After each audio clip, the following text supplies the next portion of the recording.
अस्सलामुअलैकुम, मैं हूं शमशेर अली और आप देख रहे हैं ASN न्यूज़ HD। अब तक की अहम खबर शामिल करते हैं। सर्कल कामोके में कब्जा ग्रुपों की कार्रवाइयां अरूज पर। हमारे नुमाइंदा राना खालिद महमूद खान की तफसील के मुताबिक सर्कल कामोके में डाकुओं का डाकू राज जोरों पर। कामों के 15 पर की जाने वाली कॉल्स को भी पुलिस ने हवा में उड़ा दिया। थाना सदर के इलाका टिब्बा मोहम्मद नगर में 20 अफराद ने जेर तमीर मकान गिरा दिया। कामों के मालिक मकान के हाथ पांव बांधकर तशद्दुद का निशाना बनाया और जाते हुए मकान मालिक का मोबाइल तोड़ दिया। कामों के मकान मालिक से जाते हुए हज़ारों रुपए भी ले गए। कामों के मुतासरा शहरी खालिद ने 15 पर कॉल और मुतलका पुलिस चौकी में इतला भी की, लेकिन पुलिस मौका पर ना पहुंची। कामों के इलाका में कब्जा ग्रुपों की बढ़ती हुई वारदातों से शदीद खौफो हिर्स फैल गया। कामों की अवाम का वज़ीर-ए-आज़म इमरान खान और कानून नाफिज करने वाले अदारों से इंसाफ की अपील।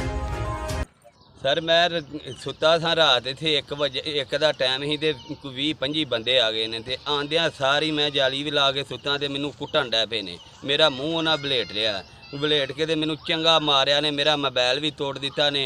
मेरा घर मकान बनया, मैं अपनी जगह दे विच लम्मे पिया वां ते वो भी सारी तोड़ फोड़ के सारा कुछ ही सुट गए ने। एक मेरा पक्खा लै गए ने, एक मेरा पंप नाल लै गए ने। 85,000 रुपया ही वो लै गए ने। आ मोबाइल मेरा थोड़े मार मार के तोड़ के वो उत्थे सुट गए ने। वो सुबह मैं फड़िया ते मेरे नाल बड़ी जास्ती की। मेरे मोढे सारे कुट दिते ने मार मार थोड़े उन्हां हैं ना। मेरा किसी नाल थाने तुसीं राबता कीता सी? थाने मैं राबता 15 ते कॉल कीती है, 2 कॉलां कीतियां। मेरा कोई इत्थे पुलिस वाला नहीं आया, ना मैनू कोई जवाब दिता। फिर मैं चौंकी गया, चौंकी भी मेरी किसी नहीं सुनी। उन्हें आख्या चल तू अहीं आवांगे। ते इस जगह दा रौला कोई? जगह का कोई रौला नहीं, किसी नाल मेरा मुतालबा नहीं, ना मैं किसी नाल मेरी कोई लड़ाई है ना कोई दावत है। मेरा बनया बनाया मकान ढा के सुट गए ते मेरे नाल बहुत जास्ती की ने। बड़ा मारिया ने मैनू, मेरे मोढे तोड़ छड़े ने उन्हें कुट कुट के।